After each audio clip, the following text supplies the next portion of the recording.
오늘 이 아침 우리에게 주신 말씀 보겠습니다. 사도행전 23장 31절로 24장 9절의 말씀입니다. 하나님, 이 아침도 우리에게 허락하여 주셨습니다. 하나님, 말씀 앞에 섭니다. 이 말씀으로 우리를 조명하여 주시고 이 말씀 속에 담겨있는 하나님의 뜻을 알도록 인도하여 주시옵소서. 부족한 영광 감춰주시고 하나님의 영광만이 드러나게 인도하여 주시옵소서. 예수님의 이름으로 기도합니다. 아멘. 할렐루야. 하나님께서 주시는 은혜 새벽에 오신 여러분 주님의 이름으로 환영합니다. 잘 오셨습니다. 이 시간도 하나님의 특별한 은혜, 특별한 역사심이 우리의 삶 속에 함께하기를 간절히 축원합니다. 우리는 지금 사도행전의 말씀을 묵상하고 있습니다. 오늘 이 말씀을 묵상하면서 먼저 남미에 있는 파라과이에 관한 이야기를 하나 나누기 원합니다. 카테우라라고 하는 작은 빈민가가 있었습니다. 아니, 지금도 있죠. 남미의 파라과이의 작은 한 마을입니다. 이곳은 몹시 가난하여서 그 지역 사람들은 쓰레기장에서 나오는 물건들을 재활용해서 살아가고 있습니다. 빈민가이고 쓰레기장에서 나오는 것들을 그것을 통해서 생활한다 그러면은 그 생활 수준이 어느 정도인지 우리는 짐작할 수 있죠. 어느 가능성을 본다면은 아마 그곳의 가능성은 거의 제로 상태다라고도 말할 수 있을 것 같습니다. 근데 그런 곳, 참 빈민가인데 놀란 기적적인 일들이 벌어졌습니다. 바로 그곳에 오케스트라가 생긴 겁니다. 그 이름은 카테우라의 리사이클 오케스트라입니다. 워낙 가난한 곳이기 때문에 악기를 살 만한 돈이 없습니다. 바이올린 가격 하나이면은 그곳은 집을 한 채 살 수 있습니다. 그 정도로 가난한 곳인데 그 사람들은 쓰레기 더미에서 주운 버려진 통을 바탕으로 악기를 만들었습니다. 바로 바이올린을 만들었죠. 버려진 기름통에 줄을 엮어서 바이올린을 만들고 또 드럼통에 나무로 그 목을 만들고 또 파스타 롤러에 줄을 달아서 첼로를 만들었습니다. 스톱파이프에 구멍을 뚫고 유리병에 뚜껑을 사용해서 색소폰도 만들었습니다. 완전 이상하죠. 근데 색다른 모습의 악기들로 연주하는 모차르트의 음악은 아주 멋지게 연주가 되었습니다. 그들은 많은 나라의 순회 공연도 다녔습니다. 연주자들, 물론 빈민가에서 나고 자랐지만 이 연주자들의 시야가 무척이나 넓어지는 그런 계기가 되었습니다. 쓰레기장은 모든 제품들이 그 역할을 다하고 버려지는 곳입니다. 이런 곳은 소망이나 가능성을 찾을 수가 없습니다. 찾기가 엄청 힘들죠. 그런데 쓰레기에서 만들어진 바이올린, 첼로, 색소폰, 그리고 그 외에도 많은 악기들, 이 아름다운 선율이 나올 수 없다라고 생각하는 빈민가에서 엄청난 아름다운 소리들이 나왔습니다. 이런 하나님이 일하시는 일을 상징적으로 보여주는 기적과 같습니다. 카테우라 오케스트라의 감독은 이렇게 말합니다. 온갖 쓰레기가 우리에게 버려집니다. 그러면 우리는 음악으로 되돌려줍니다. 라고 말합니다. 참 놀랍습니다. 소망이 없다고 하는 곳에 소망이 살아 움직이게 하시고 또 길이 없다라고 하는 곳에 길을 내시는 분이 바로 우리 하나님이시죠. 만약 우리의 삶이 절망처럼 보인다면은, 고통이 가득하다면은 혹시 그곳에 하나님의 새로운 역사가 만들어질 수 있음을 여러분 생각하시기 바랍니다. 오늘 바울의 이야기가 사실 이와 비슷합니다. 오늘 본문 말씀 통해서 여러분과 나누시는 첫 번째는 하나님은 최악을 최선으로 바꾸시는 분입니다. 하나님은 최악을 최선으로 바꾸시는 분입니다. 바울은 유대인들 앞에서 자신이 어떻게 하나님의 증인이 되었는지 지금 증거하고 있습니다. 고백하고 있죠. 그가 이방인 선교가 하나님의 뜻이며 자신의 그 사명자라는 것을 사람들에게 알려주었습니다.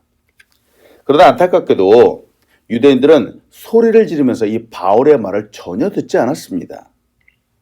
도리어 심히 분개해서 바울을 죽이고자 했죠. 천부장은 바울을 채찍질하려고 했지만 바울은 자신이 로마의 시민권자라고 하면서 이 위기를 모면하게 되었습니다.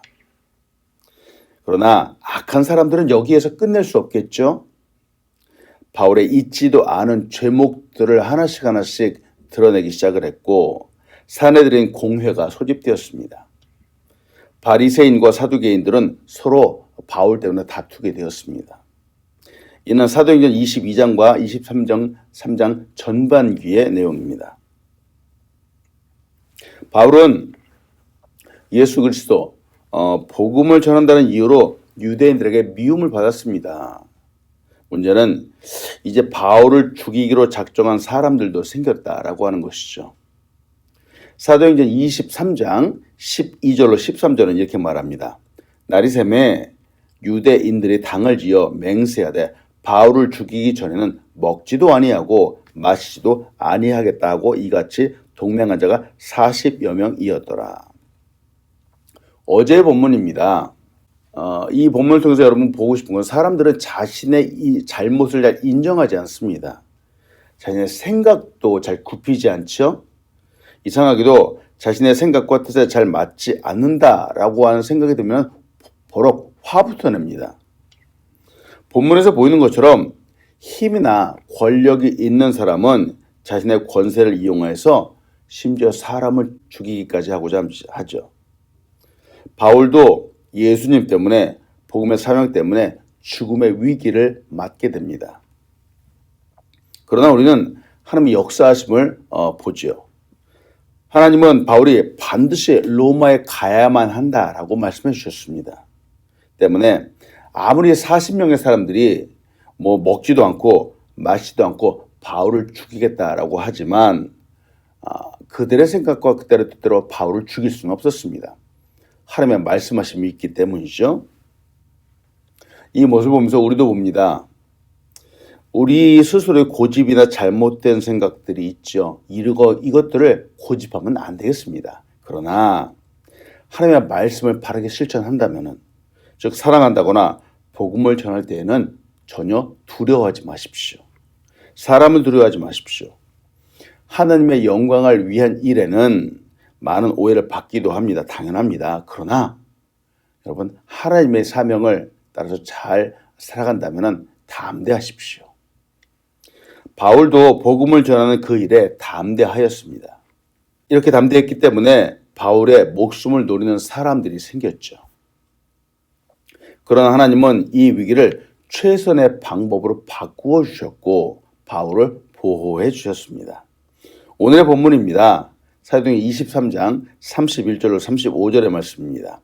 보병이 명을 받은 대로 밤에 바울을 데리고 안디 바드리에 이르러 이튿날 기병으로 바울을 호송하게 하고 영내로 돌아가니라. 그들이 가이사랴에 들어가서 편지를 총독에게 드리고 바울을 그 앞에 세우니 총독이 읽고 바울더러 어느 영지 사람이냐 물어 길리기아 사람인 줄 알고 이르되 너를 고발하는 사람들이 오거든 내 말을 들으라 하고 헤롯 궁에 그를 지키라 명하니라. 바울의 목숨을 노리는 유대인들이 있었습니다. 먹지도 마시지도 않는 사람들이 있었습니다. 바울의 입장에서 보면 이들은 최악의 위기입니다. 그렇죠. 자기 목숨을 노리는 사람들이 이렇게 있는데 걱정하지 않는 사람이 어디 있겠습니까? 그런데 로마의 병사들로 인해서 바울은 지킴을 받게 되었습니다. 보호함을 받게 되었죠.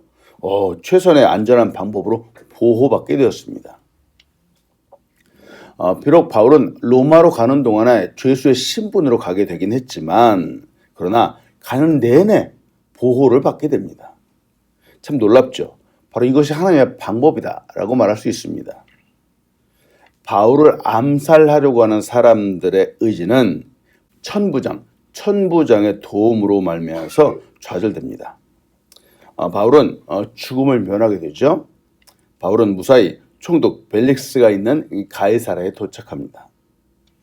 벨릭스가 로마 시민권자의 재판권을 갖고 있었기 때문에 그렇습니다. 바울을 안전하게 호송하기 위해서 동원된 병사가 무려 470명이나 되었습니다. 천부장, 즉 1000명을 거느리는 이 부장의 절반에 가까운 병사들, 참 엄청나게 많은 병사들이 이 바울을 보호하기 위해서 동원되었습니다. 참 놀랍죠. 여기서 봅니다. 하나님은 당신의 백성을 책임지시는 분입니다. 지켜주시는 분이죠. 바울은 사실 로마의 입장에서 보면은 그렇게 중요한 사람은 아닐 수 있습니다.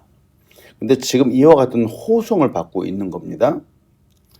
어떤 관점으로 보는가에 따라서 참 많은 것들이 달라질 수 있습니다. 유대인의 시각으로 볼 때 복음을 전하는 바울은 없어져야 할 사람입니다. 하지만 로마의 천부장의 시각으로 볼 때 바울은 죽임을 당하거나 결박을 당할 만한 죄가 없는 로마의 시민권자입니다. 보호해야 할 대상이죠. 천부장은 총독에게 보내는 편지를 매우 자세하게 기록하여서 전달하게 되죠. 바울은 자신의 목숨을 노리는 이런 어려움에서 벗어나게 되었습니다. 보호를 받았습니다. 근데 또 다른 부분으로 이제 보죠. 이 40명의 바울의 목숨을 노리는 사람들이 있었습니다. 이 유대인들,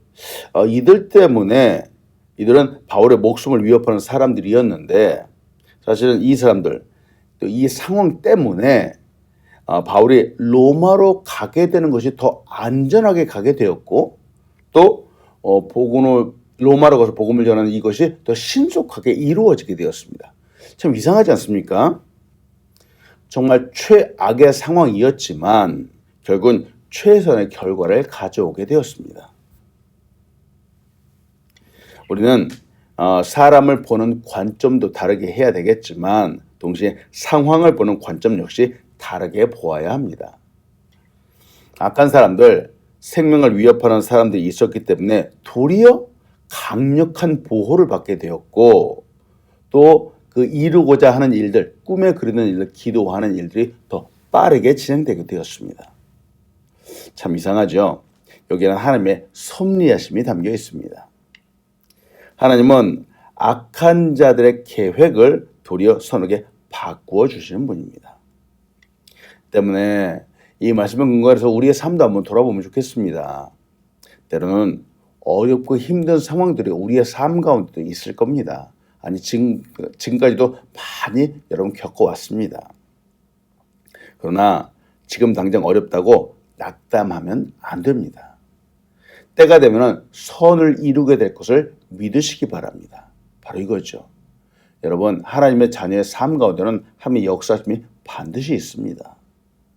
바울도 위협을 받았죠. 그러나 결국은 보호를 받게 되었고 하나님의 뜻을 이루게 되었습니다. 그렇다면 우리의 삶도 마찬가지겠죠. 하나님을 사랑하며 하나님 말씀대로 살고자 하는 사람에게 때때로 어려움이 올 수 있습니다. 근데 이 어려움 가운데 하나님의 놀라운 역사심, 선하심이 그 안에 담겨 있을 수 있음을 우리는 기대해야 되겠습니다. 우리가 잘 알고 있는 갈라디아서 6장 9절은 이렇게 말합니다. 우리가 선을 행하되 낙심하지 말지니 포기하지 아니하면 때가 이르매 거두리라. 아멘. 이렇게 말하죠. 선을 행할 때 낙심할 수 있습니다. 어려운 상황들이 올 수 있다라고 하는 거죠. 그때 낙심하지 말라라고 말합니다. 때가 되면은 반드시 선한 결과로 열매를 거두게 된다라고 하는 뜻이죠. 이런 놀라운 역사들이 우리의 삶 가운데도 이루어지길 간절히 소원합니다. 앞에서 잠시 나누었던 카테우라 마을의 이야기 다시 한번 생각해 봅니다. 그 마을의 이야기처럼 쓰레기가 가득한 환경, 소망이 보이지 않는 상황이지만 어떻게 보는가에 따라서 또 다르게 생각하는가에 따라서 훌륭한 오케스트라가 생겨날 수 있습니다. 비록 정신적인 악기는 아닐 수 있습니다. 그러나 이들이 모여서 소망을 노래하게 되고 또 꿈을 꾸게 되고 전 세계에 돌아다니면서 낙담에 있는 사람들에게 아주 큰 힘을 주었습니다. 바로 하나님의 역사하심을 연주하고 있는 것이죠. 하나님은 지금도 우리의 최악을 최선으로 바꾸어 주고 계십니다. 여러분 이 사실을 믿으십시오. 오늘도 하나님의 역사하심, 이 하나님의 이루심을 따라서 승리하는 우리 한 사람 한 사람 되기를 축원합니다. 아멘. 두 번째로 같이 나누고 싶은 것은 하나님은 우리가 복음으로 빛을 발하기 원하시는 분이라고 하는 것이죠. 하나님은 우리가 복음으로 빛을 발하기 원하시는 분입니다. 어두운 세상, 이 세상을 빗대어서 종종 어두운 세상이라고 이렇게 말하기도 하죠. 어두운 세상을 빛나게 하는 것은 과연 무엇일까요? 빛이겠죠. 세상이 잘못된 길로 가고 있을 때 이를 돌이키는 것은 바른 길을 가는 것입니다. 바른 행동을 하는 것이죠. 오늘 본문을 통해서 보는 것은 보세요. 유대인 지도자들이 바울을 고발하기 위해서 더들로라고 하는 변호사를 고용을 합니다. 그는 먼저 총독에게 온갖 아첨하는 말로 총독의 마음을 유혹하려고 합니다. 유대인들이 평강을 누리는 이유가 바로 총독의 덕택이다라고 이렇게 말하는 거죠. 사실 벨릭스는 유대인들을 혹독하게 대했던 아주 포악한 지도자 중에 하나였습니다. 그럼에도 이 더들로라고 하는 변호사가 이렇게 이 사람을 칭송하는 이유는 총독의 마음을 녹여서 자기의 편으로 만들기 위해서였습니다. 결국 바울을 죽이고자 하는 간사함과 거짓이 그의 말 속에 담겨 있습니다. 그리고 나서 이제는 바울을 비난하기 시작합니다. 사도행전 24장 5절로 9절을 봅니다. 우리가 보니 이 사람은 전염병 같은 자라 천하에 흩어진 유대인을 다 소요하게 하는 자요 나사렛 이단의 우두머리라. 그가 또 성령을 더럽게 하였으므로 우리가 잡았사오니 당신이 친히 그를 신문하시면 우리가 고발하는 이 모든 일을 아실 수 있나이다 하니 유대인들도 이에 참가하여 이 말이 옳다 주장하니라. 오늘 본문을 보니까 왜 6절 하반절과 8절 상반절은 없음이라고 나와 있습니다. 이 없다라고 하는 이 부분을 다른 번역 성경, 공동 번역 성경에는 다음과 같이 나와 있습니다.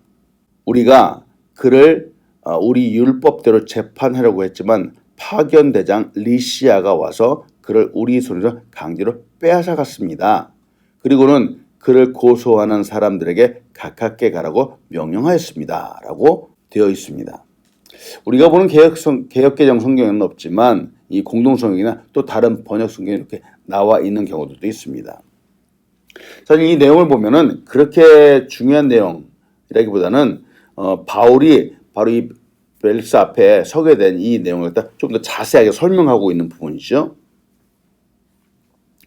이 더들로의 이 고소 내용을 보면은 바울을 마치 전염병과 같은 사람이다라고 이렇게 표현을 합니다. 바울이 유대인을 소요했다는 것이죠. 소요했다, 즉 선동하여서 반란을 일으켰다라고 하는 뜻입니다. 나사렛 이단의 괴수라고까지 표현을 하죠. 아주 극단적인 표현입니다. 이 더들로가 쓰는 단어를 한번 주목해 보면 좋겠습니다. 소요, 우두머리 이런 말을 하는데 해필이면 말이죠. 이 총독 앞에서 소요이다, 우두머리다 이런 말을 하는데 이 이유가 있습니다. 이는 바울이 혹시 로마에도 정치적으로 위협을 가할 수 있는 그런 위험한 인물이 될 수 있다라고 자극하기 위해서 이와 같은 단어를 선별해서 쓰는 겁니다. 참 세상 사람들이 어떻게 이럴 수 있을까요? 더들로는 바울이 이 로마의 평화에 나쁜 영향을 끼칠 수 있는 사람이라고 지금 비방하고 있는 겁니다. 유대인들이 바울을 비난한 이유는 성령을 더럽혔다라고 하는 것이지만 더들로는 총독에 그릇된 것을 덧붙여서 지금 말하고 있는 것이죠. 비방하는 말, 거짓의 말이 어떤지 우리는 너무 잘 알고 있죠. 오늘날 법정에서도 어떤 말을 하는가에 따라서 그 결과가 달라집니다. 있지 않은 말 한두 마디로 인해서 세상에 무죄가 유죄가 되기도 합니다. 지금도 그런데 과거에는 더 했겠죠. 세상에는 이런 거짓말들이 난무한다고 하지만 이런 세상에서 진실을 말해야 되는 사람들은 우리 그리스도인이 되어야 합니다. 성경은 우리에게 이 부분을 강조하고 있습니다. 참 우리도 때때로 억울하고 어려운 부분들이 많이 있는데 말이죠. 그래도 우리는 하나님 믿고 정직하게 하려고 하는 사람들이기 때문에 이 세상의 문화와 동조하면 안 되겠습니다. 야고보서 4장 11절은 우리에게 이렇게 도전합니다. 형제들아 서로 비방하지 말라. 형제를 비방하는 자나 형제를 판단하는 자는 곧 율법을 비방하고 율법을 판단하는 것이라. 내가 만일 율법을 판단하면 율법의 준행자가 아니요 재판관이로다 라고 말합니다. 과거 사도 바울이 있었던 이 시대도 마찬가지죠. 요즘 우리가 사는 세상도 사실 비방이 난무합니다. 인터넷만 보더라도 선하고 힘을 주는 격려의 글보다는 악성 댓글, 비방의 말들이 너무 많은 겁니다. 이런 말들이 서로 경쟁하는 사람들에게 나타나는 건 두말할 것도 없고 연예인, 자기랑 상관없는 사람들에게, 정치인들에게 마구 사람들이 쏟아냅니다. 비방의 말, 사실은 다 거짓말들이죠. 문제는 이런 거짓말에 사람들이 상처받고 낙담하게 된다라고 하는 겁니다. 바로 여기에 그 비방하는 말의 그 목적이 있겠죠. 과거에도 그랬지만 지금도 이런 비방의 말들이나 글은 끊이지 않습니다. 사회적으로 문화적으로 사라지지 않았습니다. 오히려 더 심해졌으면 심해졌죠. 앞으로도 더 심해질 겁니다. 이런 세상에서 그래도 우리는 바른 말을 해야 하지 않는지요. 우리 그리스도인들이 세상의 사람과 똑같이 비방하면 안 됩니다. 칭찬 한마디면은 고래도 춤을 추게 한다라고 하는 것처럼 우리 그리스도인들은 좋은 말, 진리의 말, 거짓이 없는 말을 사람들에게 해주어야 되겠습니다. 우리 이와 같은 사람들이 되기를 소원합니다. 바울이 복음을 전했습니다. 바울 똑똑한 사람이죠. 바울도 한마디 말을 하면 아주 맹렬하게 할 수 있었습니다. 그러나 바울은 그렇게 하지 않았죠. 복음, 진리를 전했습니다. 진리를 바르게 전했습니다. 때문에 유대인 사회가 격동하고 충격에 빠지게 되었죠. 왜냐하면 그 복음이 진리였기 때문에 그렇습니다. 화려하고 아첨하는 말로는 변화를 일으킬 수 없습니다. 인간을 자유롭게 하고 생각과 삶을 변화시키는 말은 진리, 바로 진리만이 할 수 있습니다. 우리의 입을 통해서는 진실된 복음이 나와야 하겠습니다. 때문에 여러분 도전합니다. 오늘도 우리가 사람들에게 하는 말 한마디 한마디가 모두 진실된 말, 진리의 말, 이런 말들을 선포하는 우리가 되길 간절히 축원합니다. 아멘. 토머스 플러는 이렇게 도전을 하죠. 진실은 그 어떤 모함도 두려워하지 않는다라고 말합니다. 만약 우리의 입에 진리가 있다면은 그 어떠한 주변에 있는 비방과 모함도 결코 두려워하지 마십시오. 과거에 비해서 세상이 많이 악해졌습니다. 그러나 그 속도가 급속도로 나빠지지는 않는 것 같습니다. 물론 점점 더 빨라지는 것 같긴 하지만 말이죠. 왜 그래도 급속도로 이렇게 갑자기 나빠지지 않는가? 그 이유가 무엇일까? 아직도 진리를 선포하는 그리스도인들이 우리의 사회 속에 남아있기 때문에 그렇습니다. 바로 우리와 같은 사람들이 있기 때문에 그렇습니다. 우리는 이 세상의 소금이고 빛입니다. 이 세상에 아직도 진실을 선포하는 사람들이 있죠. 바울이 복음을 선포했던 것처럼 우리도 복음을 전하는 사람이 되길 축원합니다. 때문에 우리가 선포하는 이 복음 때문에, 이 하나님 말씀 때문에 낙담해 있고 힘들어하는 사람들이 힘을 얻게 되기를 또 소원합니다. 말씀 마칩니다. 하나님은 우리의 최악을 최선으로 바꾸어 주시는 분입니다. 우리의 삶이 하나님의 은혜 가운데 있다라고 하는 사실을 여러분 믿으시기 바랍니다. 아멘. 아울러 하나님은 우리가 복음으로 이 세상에 빛을 발하기 원하시는 분입니다. 세상에는 비방의 소리, 참 거짓 소리들이 난무하게 될 겁니다. 그런데 이때 우리 그리스도인들은 더더욱 빛을 발하게 될 것입니다. 우리 입에 비방이 아닌 진실, 복음을 말하는 사람들이 되기를 간절히 축원합니다. 오늘도 이 하나님의 말씀을 의지해서 승리하며 하나님께 영광 올려드리는 우리가 되기를 간절히 소원합니다. 아멘. 기도하겠습니다. 하나님 감사합니다. 오늘도 바울이 받았던 비방과 비난 보았습니다. 그러나 하나님 그리스도인들은 어떠한 상황 가운데서도 흔들리지 않고 진실을 말하는 사람이 되어야 하겠습니다. 이런 어려운 상황을 하나님 또한 놀라운 선함으로 바꿔주신 하나님을 찬양합니다. 우리의 삶 가운데서도 때때로 믿음을 지킨다라고 하는 것 때문에 하나님을 섬긴다라고 하는 것 때문에 어려움을 당하게 되지만 그러나 결국 우리를 선하게 인도해 주신 하나님을 믿고 나아가는 우리 사람들 될 수 있도록 인도하여 주시옵소서. 오늘도 믿음으로 승리하는 사람 될 수 있도록 축복하여 주시옵소서. 감사합니다. 예수님의 이름으로 기도합니다. 아멘.